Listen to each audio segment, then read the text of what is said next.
అసలు issue E20 పెట్రోల్తో mileage తగ్గుతుంది.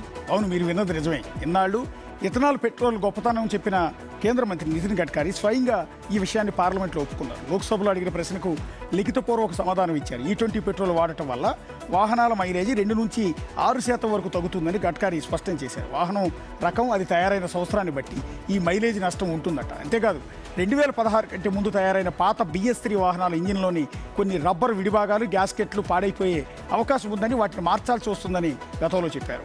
Social మీడియాలో E20 పెట్రోల్ పాలసీ వల్ల గడ్కరీ కుటుంబం కోట్ల రూపాయలు లాభపడుతోందని కొన్ని ఫేక్ వీడియోలు, ట్రోల్స్ వైరల్ అయ్యాయి. దీనిపై తీవ్రంగా రియాక్ట్ అయిన గడ్కరీ బాంబే హైకోర్టులో ఏకంగా 11 కోట్ల పరువు నష్టం దావా వేశారు. అసలు ఇథనాల్ బ్లెండింగ్ పాలసీకి తన మంత్రిత్వ శాఖకి ఎలాంటి సంబంధం లేదంటున్నారు. ఇదంతా మినిస్ట్రీ ఆఫ్ పెట్రోలియం పరిధిలోకి వస్తుందని క్లారిటీ ఇచ్చారు.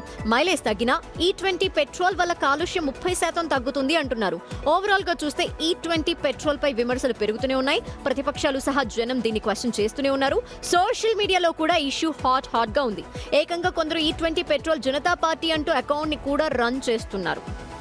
ఎస్, అది E20 పెట్టింది పొల్యూషన్ కంట్రోల్ కోసం. రెండోది, ఇతర దేశాల మీద పెట్రోల్ కోసం విపరీతంగా ఆధారపడకుండా మనం లోకల్గానే ఇథనాల్ తయారు చేస్తారు.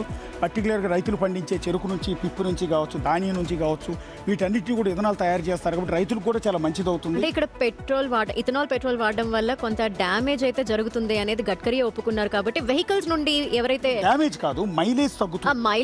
మైలేజ్ తగ్గిన BS3 వెహికల్స్ కి అయితే కొంత రబ్బర్లు పాడవటం, అవన్నీ మళ్ళీ మార్చుకోవటం అనేది అయితే ఉంటుంది. ఎస్, అంటే కొంత మంచి ఒక పెద్ద మంచి, చాలా పెద్ద ఎత్తున మంచి జరిగేటప్పుడు చిన్న ఇబ్బంది జరిగినా కూడా దాన్ని మనం యాక్సెప్ట్ చేయాలి.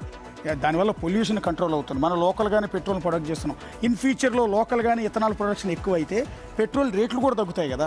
మైలేజ్ తగ్గడంతో పాటు రేట్లు కూడా తగ్గే అవకాశం ఉంటుంది కదా. సో కేంద్ర ప్రభుత్వం అన్ని టెస్టులు చేసిన తర్వాతే దీన్ని ఇంప్లిమెంట్ చేయడానికి ముందుకు వస్తుంది. సో కొంత దాని నుంచి హెసిటేషన్ కొంత మనతో ఉంటుంది మొదట్లో. సో తర్వాత దానికి